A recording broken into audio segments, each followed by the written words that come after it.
Hey guys, welcome back to the New England Scrapper. So, today I've got a little bit of a different video. No scrapping today, but we do have some scrap to go through. So, I did a school pickup today, and I figured I would just kind of go through and kind of show you guys what you can usually expect from schools. I mean, there's a few items here that you might get, and probably will, depending on the school, what they have, stuff like that. But the first thing I got, which most schools will have, is some type of Chromebook. Some type of Chromebook, or just different laptops and stuff that the students use. So I got a couple of oddball ones, a couple of HPs. Very interesting color on this one. But got a few Lenovo's here. These ones, I believe, are touch screens, if I remember correctly. Yes, I think so. I'm not sure if these work, and I'd really like to hold on to some of them, just in case. Now, these ones here, I really don't think any buyers of mine are going to take. I mean, they're so old. I had a couple of these, believe it or not, a little while ago. I'd gotten them from the same place to use for myself, and I had about 3, and they all quit within the span of, it must have been, it was about a month. So I had one that lasted me through probably 2/3 of 2020.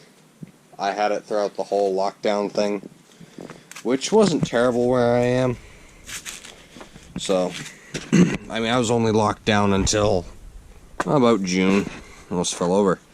So, the ones that I got the most of are these black ones here. I got 3 big stacks of them. Most of them are Chromebooks. And a good way to tell if something's a Chromebook, just for those of you who don't know.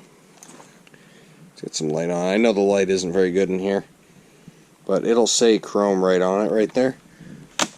That's a great indication that's a Chromebook. I mean, if you look at all of these have the Chrome circle and all that. So, again, I'm not quite sure how old all of these are, and I really need to talk to buyers to see if they're too obsolete. Something like that. I do know that they're about 6 years old, though. So, yeah, that may be a bit too old. I got some printer ink here. That's supposedly still good, so I may try to throw that on eBay, see if I can get anything for it. I got one printer. I mean, you're going to get these in almost every job. Home jobs, office jobs. You get printers all the time. And the thing that really made it a balanced load for me, which was nice, even if I'd gotten a few more printers, what would have balanced it out is this stuff. Cords, power supplies. Even though these ones here aren't the greatest, because I have to cut all these black things here off the actual power supply piece, I can throw these into low-grade boards, so not terrible. But yeah, this kind of stuff here really balances out the load. Especially if none of these can go to a refurbisher, because otherwise I'm just going to have to sell them as whole scrap laptops, which again, not terrible. I mean, they are fairly heavy. They're probably a pound or 2 a piece. I mean, if I picked up this whole stack, I could, if they didn't fall over, I could definitely feel it, that's for sure. But I got lucky, and I have 2, like, I don't know, universal crates, milk crate, milk crates worth of wire in these 2 bags as well. So I put one crate to a bag. So I got a really good amount of power supplies. So I think for the next hour I'm going to be sitting down and processing these. Unfortunately, scrap wire's gone down. I got a quote today from my scrapyard, and I think if I remember correctly, it was about 30 cents for like low grade stuff like this if I just dumped it in the bin and brought it in tomorrow. Well, not tomorrow because it's a weekend, so they're going to be closed. But if I took these to the scrapyard this afternoon and just dumped them in a bucket, they would have given me about 30 cents a pound. and I believe the shop wire was going for, I think it was about 60 cents a pound, which really isn't great. I'm not too happy with that. Light iron went up $5 from 65 to 70, but it's still below my $90 a ton hold rate. So yeah, I don't know. I'm just gonna hold. I'm gonna keep holding on to it. I think the only thing that's really worth selling to me right now is the old aluminum, which I have a lot of because of the iMacs that I've gone through. If you guys remember a couple videos back, I did the scrapping iMacs and the mini Mac computers there. Actually, there's a shell in here of that. These little mini Macs. I still haven't found a real name for these, but I've got a lot of shells of those things I gotta get rid of. They're just taking up too much space, and I gotta get them out. So, yeah, it's about 2 cents below my hold price of 30 cents a pound. Anything lower than that usually isn't worth my time to bring in. Sorry about the other hand there. I had to hold the camera with my other hand, and apparently it doesn't like that very much. Anyways, so that's kind of what we got going on here. This is generally what you can expect from a school pickup. Again, it depends on the technician and the size of the school, stuff like that. This is stuff that was sitting around. I mean, I know the guy, so it's been sitting around for a while. He's had to get to it and get through it, and I'll probably be going back for a second to get some more obsolete stuff off of his hands. So hopefully I can get some of these laptops sold off to a refurbisher, and if I do, I'll keep you guys updated, see what I can do. I mean, again, it's up to you and your refurbisher if you have one. If you can get in touch with them, if you can get in touch with one, I highly recommend it. It's gonna do you some good, because you're almost always, in basically every case, gonna make more money going to a refurbisher than going to sell as scrap. So I mean, even if you can use one or two, there you go, you just saved yourself a couple $100. But yeah, if you can get something refurbished, I mean, even power supplies like these, again, I don't know that I would really get enough for it, and I just don't have the space right now, or the refurbisher that would want it. But sometimes if you bring stuff like this in, if they're a certain wattage, well, you can see it here. The shadows don't like to work with my GoPro. Well, yeah, sometimes it's on there. I don't see it on this one, but a lot of them it'll say the wattage somewhere on it. Yeah, it's not gonna focus, is it? Well, anyways, I tried, but yeah, some of them will even say the wattage on it, and a lot of times refurbishers will buy, maybe bulk boxes, or I don't know, I've never sold them to a refurbisher, it's always been scrap for me. But I know some people will buy them, and, stuff like that. And what they'll do is when they refurbish, one of these and go to sell it, they'll throw a free one of, they'll work the cost in, obviously. I mean, you're not getting a ton for it, but again, it should be a little higher than scrap. But what they'll do is they'll, you buy a Chromebook, great, okay, we're going to throw in a charger for you. So that way they don't need to go buy one. So, they might get a package like this when they, buy something. So, yeah. So, you may get a few PCs. I was unlucky, I didn't get any this time. All-in-ones, iMacs, monitors, very occasionally TVs.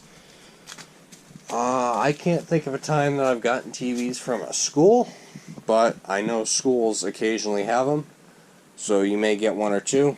And if you have any sort of rules on TVs, like, hey, I don't take them, or hey, I charge, that may be something that you just let them know, just in case, that way you don't show up and, they end up having a giant CRT TV that weighs about 100 pounds that they used, that they hung up in the classroom. So I remember back when I was in school, it was towards the end of the CRT time period, So, man, I can't remember. I was pretty young, but we actually had CRT TVs that they were hung on a mount from the ceiling, and we'd very, very rarely watch a movie on it, but that was like a big thing, was when we got to watch a movie on the big TV. That, and I also remember when smart boards became a thing too. It was the coolest thing ever to me. So I remember the library had one for a short amount of time. I don't know if they were trialing it or something. But we got a smart board, and I thought that was pretty cool. We got to use that for a little while, and then I don't know what happened to it. But that's something that is coming in now to schools. You know, again, I don't know how long they've been mainstream in schools, but I know the school that this stuff came out of, they're putting some smart boards in. And that means someday it's going to become obsolete tech. And that's been charging for way too long. So, again, I've never opened one. I don't know what's in it. I assume it's going to be just as bad as a regular TV. So I wouldn't expect much. But again, you never know. Something else that you might get from schools that I almost forgot about is projectors. Pretty much my entire school life growing up, we used projectors to project different things on the board, and they went through different ones. But yeah, you may get a lot of projectors. If you can find someone to sell those off to, that's great. If not, and you get lucky, you might get one that has a DLP CPU in it. I don't have one on me, so I can't show you, but they're pretty cool. They're fairly valuable. It'll say, you know, DLP inside usually if it has one in it. If I remember correctly, it's something made by Texas Instruments, but I could be wrong. So I wouldn't take that like super literally, and again, if I'm wrong, let me know. Because, you know, I don't want to be spreading fake news. We already have enough of that out there as it is. I don't want to, you know, spread more of it. Be part of the problem, you know. Try to spread unfake news about scrap metal. So, yeah, that's kind of where we're at with that. So, hopefully that gives you guys kind of a small idea of what you might be getting from a school if you go and pick stuff up. It can either be really valuable or really not valuable. It really depends. It depends on the age of the stuff. I do know some schools also might have, you know, some phones or some like education iPads. And something to keep in mind before I go with the iPads is you want to make sure they're not locked. Because if an iPad is locked down, a refurbisher may not be able to do anything with it. They might be able to part out the screen or a few other parts, but they can't actually get into it to refurbish it and resell it if it's, you know, locked or stuff like that. I'm not quite sure how it works, but I do know that a locked iPad, whatever that means, I'm not 100% sure, but you may only get $5 for that as opposed to, you know, maybe $25, $30, $100 for an unlocked iPad that they can, you know, reboot a new system on or something like that and resell out as basically a used but in new condition iPad, something like that. So just something to keep in mind. That's pretty much all I have for you. The video ended up being a little longer than I thought. Unfortunately, it's just a lot of me talking, so you may have clicked off by now. But if you haven't, thank you for watching. If you feel like it, go ahead, subscribe, like the video. If not, don't worry about it. But I will see you guys next time. Hopefully scrapping something cool or picking something up. I don't know, I think I forgot the hat mount for my GoPro. So that's a little too bad, but whatever, not a big deal. Anyways, thank you guys for watching. I'll see you next time. Keep on scrapping, and bye for now.